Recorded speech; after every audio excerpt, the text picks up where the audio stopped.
And now, speaking of Rob and stuff, because I know you co-wrote this or co-write this too, right? The Real Rob Show on Netflix. Yeah. Mm-hmm. I've known him it's probably been about 10 years now. I used to be a radio guy.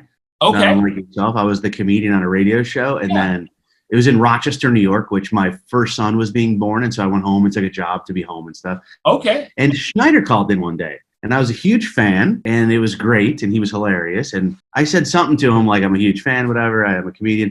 And he said, dude, what are you doing tonight? And I go, nothing. And he goes, why don't you come do a set at my show? And I was like, what? Okay.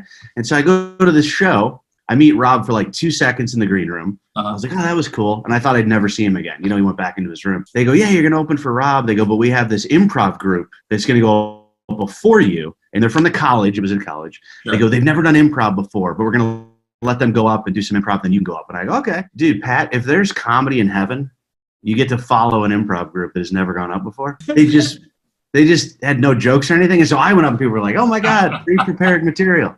What a great moment. And I heard a guy laughing off stage. And at the end of my set, I walked off and Schneider watched my whole set. That day, he said, you got to start writing for me. And I think he did. Wow. He was doing like the George Lopez show. He was doing Conan. He had like the roast of Quentin Tarantino. And so I wrote almost his whole set for that. And that's what really got us working together.